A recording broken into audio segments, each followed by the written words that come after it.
Capítulo 19. Então Uriel disse: Eis aqui os anjos que coabitaram com mulheres. E sendo numerosos em aparência profanaram os homens e fizeram com que errassem, assim eles sacrificaram aos demônios como aos deuses. Pois no grande dia, haverá um julgamento, no qual eles serão julgados, até que sejam consumidos, e suas esposas também serão julgadas, as quais levaram desencaminhadamente os anjos do céu para que as saudassem. E eu, Enoque, só vi a aparência do fim de todas as coisas, não tendo visto nenhum homem enquanto via as coisas. Capítulo 20.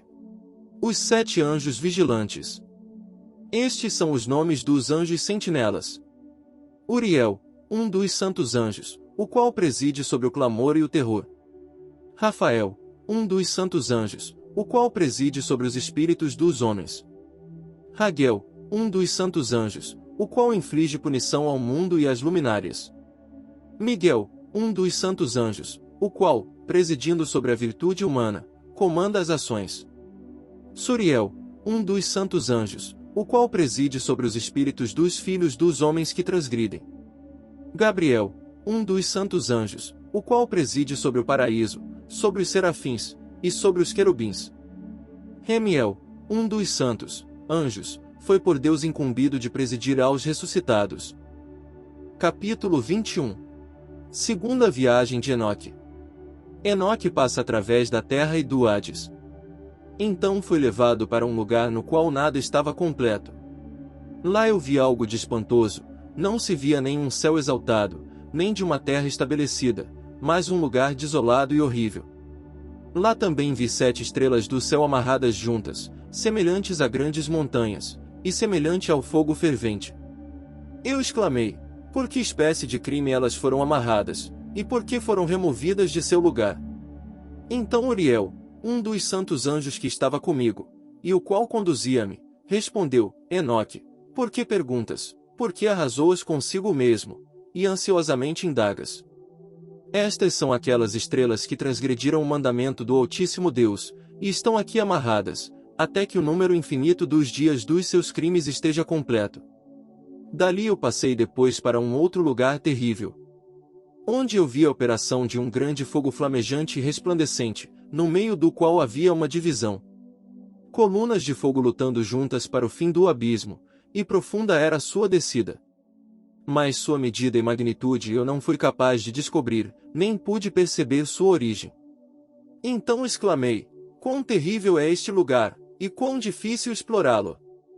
Uriel, um dos santos anjos que estava comigo, respondeu e disse: Enoque, por que estás alarmado e maravilhado com este terrível lugar, à vista deste lugar de sofrimento? Isto, disse ele, é a prisão dos anjos, e aqui eles serão mantidos para sempre. Capítulo 22. Separação das almas após a morte, do justo e do ímpio.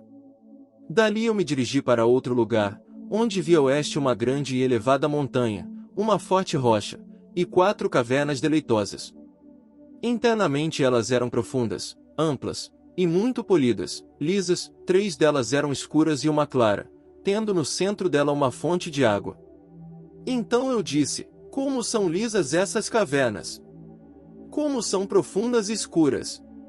Então Rafael, um dos santos anjos que estava comigo, respondeu e disse: estes são os lugares deleitosos onde os espíritos, as almas dos mortos, serão reunidos. Para eles ele foi formado, e aqui serão reunidas todas as almas dos filhos dos homens.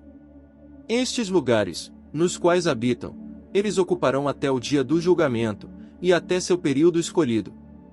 Seu período escolhido será longo, mesmo até o grande julgamento.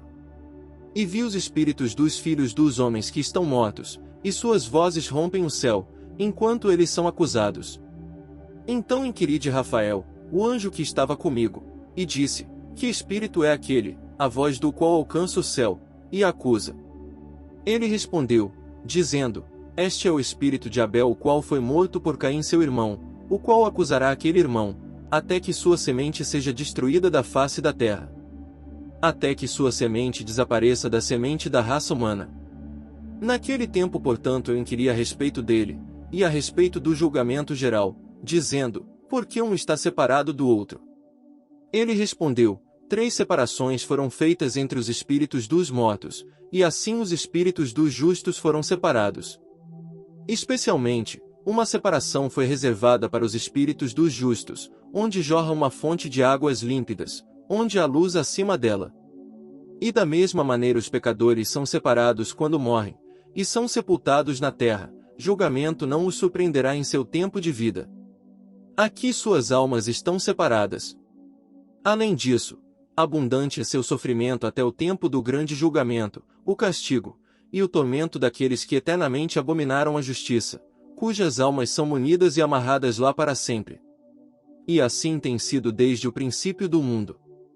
Assim, existe uma separação entre as almas daqueles que proferem reclamações, e daqueles que vigiam pela sua destruição, para sua matança no dia dos pecadores. Uma separação deste tipo foi formada para as almas dos injustos, e dos pecadores, daqueles que cometeram crime, e se associaram aos ímpios, com os quais eles se assemelham. Suas almas não serão aniquiladas naquele dia de julgamento, nem se levantarão deste lugar. Então eu bendisse a Deus, e falei: abençoado seja o meu Senhor, o Senhor da glória e da retidão, cujo reino será para sempre e sempre. Capítulo 23. A jornada de Enoque ao ocidente. O fogo que lida com as luminárias do céu. Dali eu fui para outro lugar, em direção ao ocidente, oeste, até as extremidades da terra.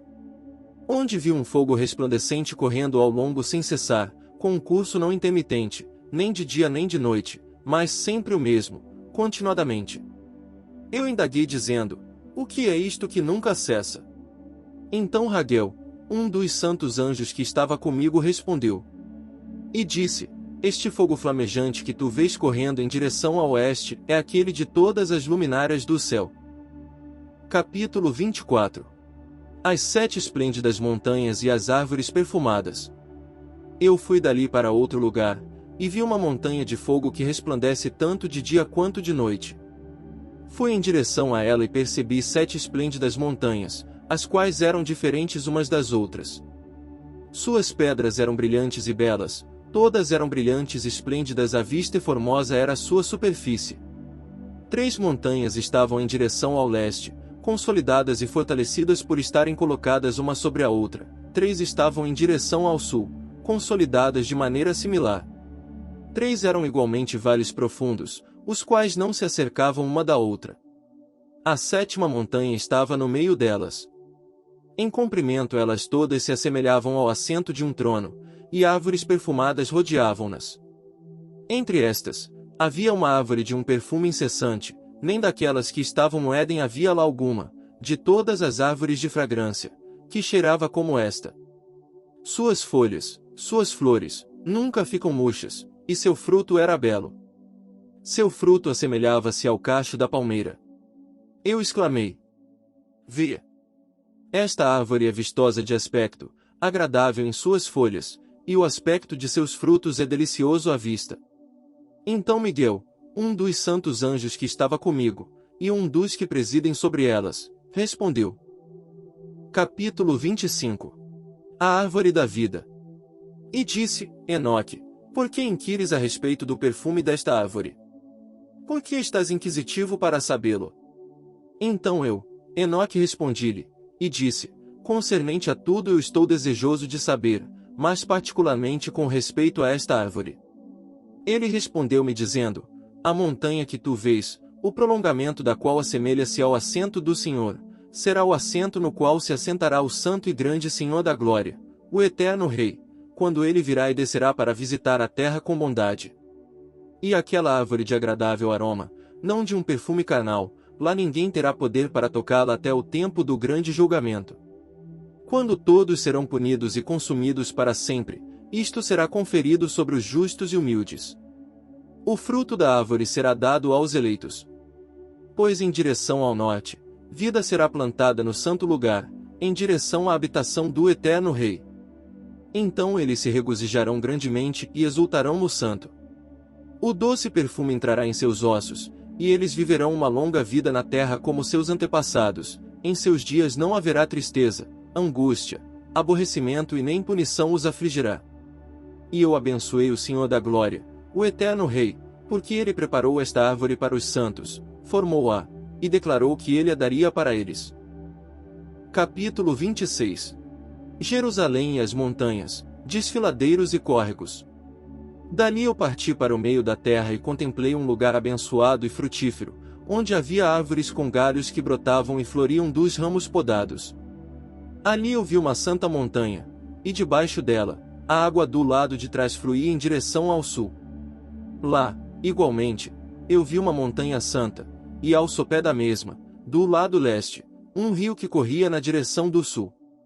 Do lado do oriente vi ainda uma outra montanha, mais alta do que aquela, e dividindo-se as duas, uma garganta estreita e profunda.